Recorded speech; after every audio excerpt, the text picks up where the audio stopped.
free camps in hospitals. Okay. What I'm going to do, ladies and gentlemen, is before we go into our final round of talking about the future, is to open it up to questions, to Q&A, and then get some insights from there. What would you not do again in your career, and why? It happened, and right now it's well planned. We have a strategic plan. We call it the Vision 2020. We are strongly following it. My job as a leader is to see that this is implemented. So the team is doing what has to be done, different divisions, and I support them to succeed here. But Thank you, I can't sir. do something, Yeah, repeat please. the whole story again. I think it's impossible. The new generation will have another story to tell, Great, thank you. Great question. Another one? Nancy, how can you open your hair salon in one of his hospitals, right? That would be nice, yeah. No, actually, I'd like to know what happened to his timber business. What happened to your timber The business? family still takes care of the timber business, yeah.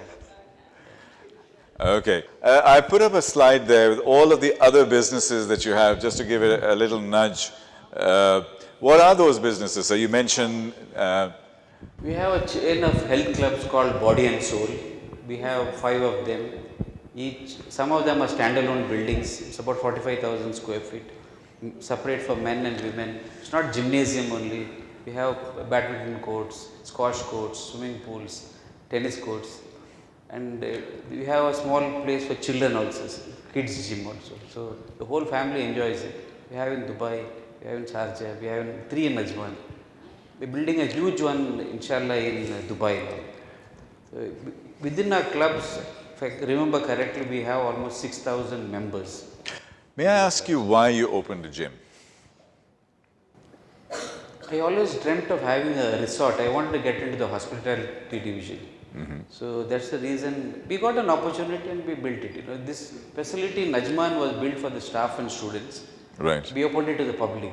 Right. Many people felt we will never succeed. It's very, very successful. We'll never get a membership there. Okay. You'll have to be called to me. You should make me your PR manager, because what I would have said is that I want fewer people in my hospitals, therefore I want to make them healthier, therefore I opened a gym so they'll be healthy and strong so they don't need my hospital. Sorry, I'm just being facetious, but you know exactly what I mean. Yes, sir. Please, Suresh. No hair care, no baby. The question is a little more serious than that. You mentioned that you were trying to do the business ethically, yes. Even when you started out. And presumably the timber business was not hugely ethical in the days that it was being done in the manner in which I'm aware. But in this project, which came as almost like a manna from heaven, a gift that you didn't ask for, but you got it, and it was not a gift that was easily implemented. How truly and strongly you state the course in terms of ethicality? That's one part of the question. And the second question is a little more different from that, in the sense that you've done all these. You obviously go to sleep well or don't go to sleep too well. But what is it that keeps you awake, if it does? Afraid. I think these dreams keep me awake. I'm still dreaming. I want to see that these strategic plans are implemented. So that's what keeps me awake, and that's how I get up every day. What do I do today? I'm excited every day, And about the ethical part, we deal with about 40 insurance companies in the hospitals. Insurance companies send sort of, what patient do you call them? They send patients to test how this hospital is doing. Are they billing unethically and mystery shopping? Mystery shopping. So I think last year most of the insurance company told me, you are the only hospital where we don't come for audit. That means we have been straightforward. We lost money, but we never did anything illegal or manipulated bills. That's how ethical we are,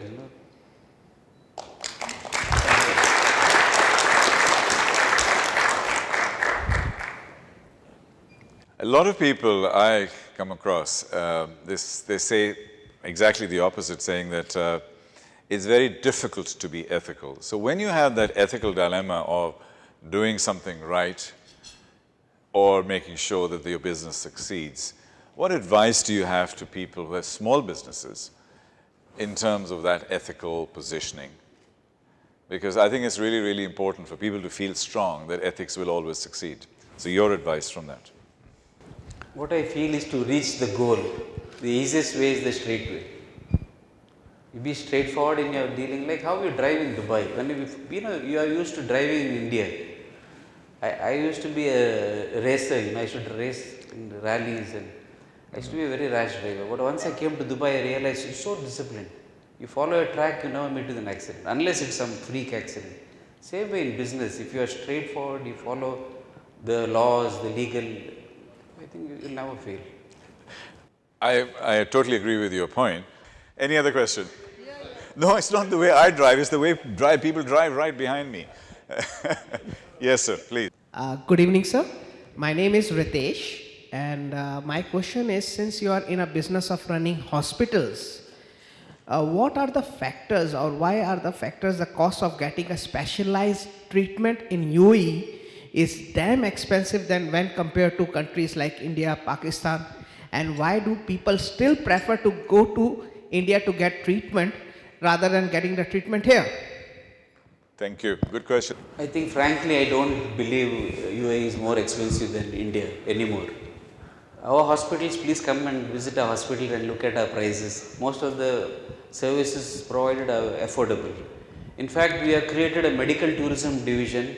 I think in UAE, we were the first people 6 years ago to create a medical tourism division. We are getting patients from 20 countries. We believed those days that UAE is the best place for medical tourism, because what is medical tourism? Someone goes for treatment along with his family and also spends some time, enjoys there. They go to places like Bangkok. It's not really a good place. India, a lot of pollution, security problems. UAE, fantastic, security, shopping, good place to eat. So we provide a whole package. We did it from 6 years. Now it's slowly picking up. We could be a huge medical tourism hospital of the future. Thank you. Another couple of questions. Yes, sir, one, and then one more, and then we'll start wrapping up. Yes, Mr. Muhyiddin, you were telling that you were facing some cash flow problems and you were not able to pay employee salaries. So at that time, how did you funded your operations, and what creative strategies did you implemented so that the cash flow was going on? How did you do that? Imagine I'm a totally newcomer to the country. I didn't have any balance sheet here. So banks were hesitating to support me, but we had to go around convincing banks, and we found some good banks supporting us, and we solved the problem. The day we solved the problem, we paid the people's salary 1 month in advance to show our intentions were good. Yeah, I remember those days. Yeah. Why did your focus shift to diversify your businesses into so many and not focus only on growing the business that you are good at?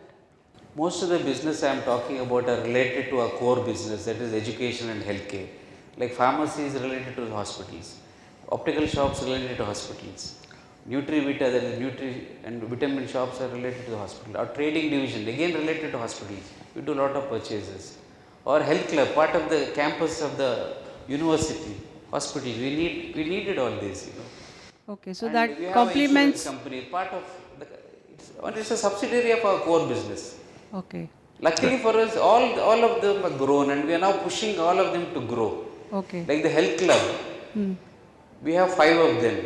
So they have a target to reach 15 in the next 2 years. Correct. Apart from that, they are getting into hotels, building a hotel, furnished apartment hotel in Fujairah, in Ajman, in Sharjah. They are getting into motels in Sharjah. So branded, body and soul. So it happened, now we are making use of that brand and trying to grow it.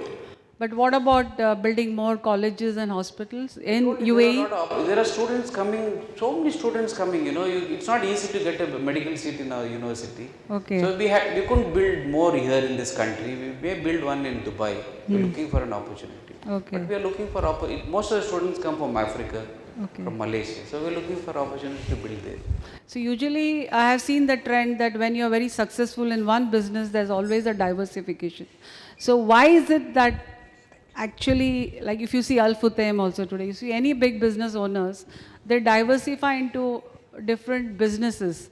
So why is that actually? Frankly, we cannot compare us to Al Futtaim and the big people. We are beginners that way in this country. But I told you, these are related businesses. There's nothing which is not connected to our core business, health and education. Okay. Thank you, sir. Thank you, Anita. There's a question here, a quick one. Good evening, everyone. I'm Agi Varishko from the SME Hub. My question for you today is, do you have a mentor or have you had anyone who mentored you through your career? I told you in the beginning, I grew up in a joint family. I had lots of role models within the family. My grandfathers were role models. My father was a role model.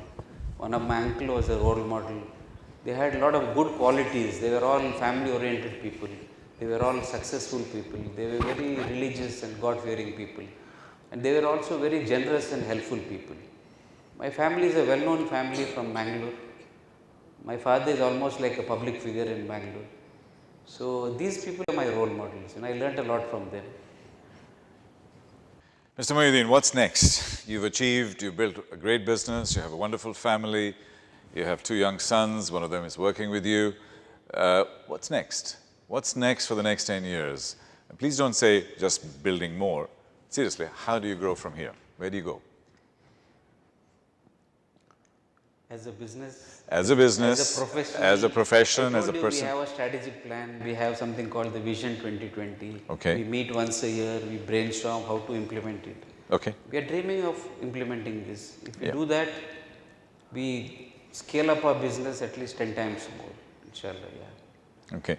And when you scale it up, Personally, if you ask me what about my role, Yes. I'm taking it easy. My job is mainly in policy making, in planning, in implementing some things, but I'm not really involved in operations. okay. Let's look at the future, deep future. Imagine, and I think people who've been here before know me, I always ask this question. Let's imagine this was a spaceship, USS Enterprise, and we could go into the future. And imagine this is your 90th birthday today. And we are all here to celebrate your 90th birthday. What have you achieved? And what do you look back on and say, I'm so happy that I lived a fulfilled life? Another 30, 40 years of your life. What have you achieved? Because you're right at the top. You're so privileged. From there you can go anywhere you want. So what will you do over the next 30 years? As you grow older, we realize it's not only professional satisfaction which we are here for. We are also here to have touch some lives. People should say, the team members should say, the family should say, he was a good man, he did a lot of good things and he helped people. He was a genuine person. I'm working towards that, and I feel. So if all of us at your 90th birthday come and congratulate you and celebrate and say, he was a wonderful man and touched our lives, would you be happy? For sure, I'll be happy. Yeah. Great. Thank you very much, Mr. Mohyuddin.